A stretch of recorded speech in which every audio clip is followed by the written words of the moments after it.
Bonjour, je vais essayer de traiter un résumé bien détaillé sur mécanique pour deuxième année bac BIOF. On commence.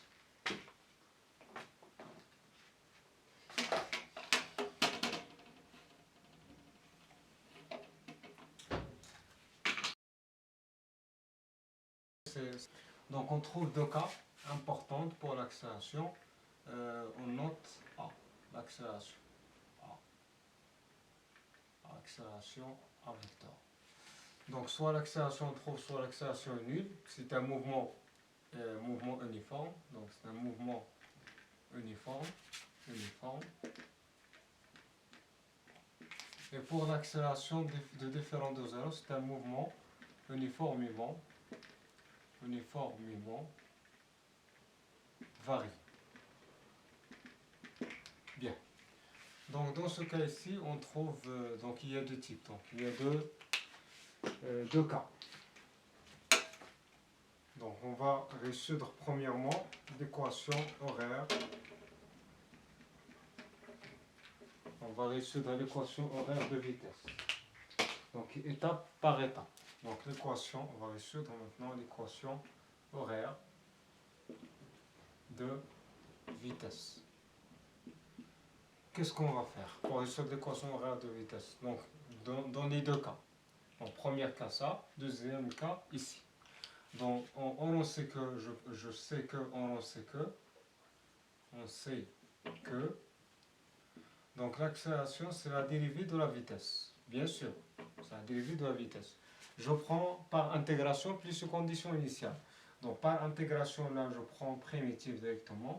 Primitive plus les conditions initiales importantes. En fait, je prends dérivée autre écriture, dv est égal à a dt.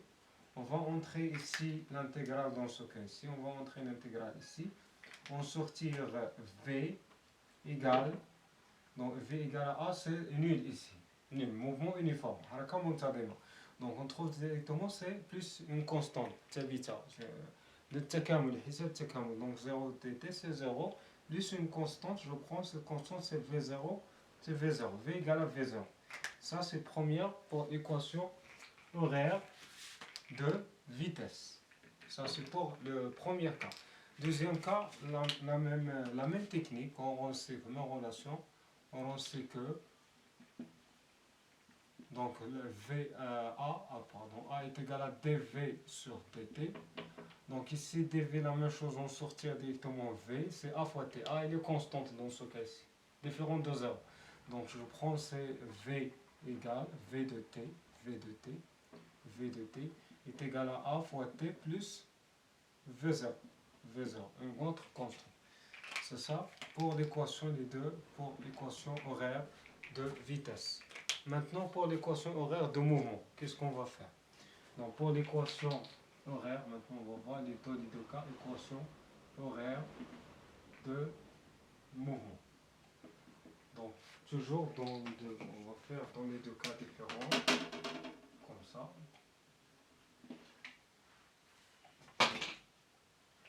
Donc pour le premier cas, la même chose, on sait que dans V c'est en fonction de X. Je dérive la primitive, donc je reviens à la fonction primitive, première fonction. Si on fait dériver de ça, donc V, on sait que V, on sait que la même phrase, donc on sait que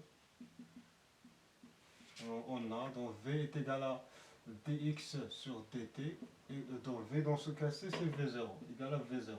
Donc automatiquement ici, donc x de t par primitive plus condition initiale, donc x de t est égal à V0t plus x0, à partir des conditions initiales.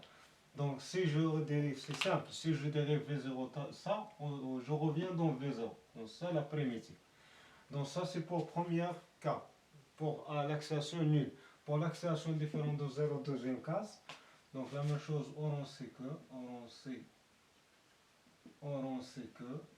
donc V est égal à dx sur dt, la même chose, donc V est égal à dx sur dt.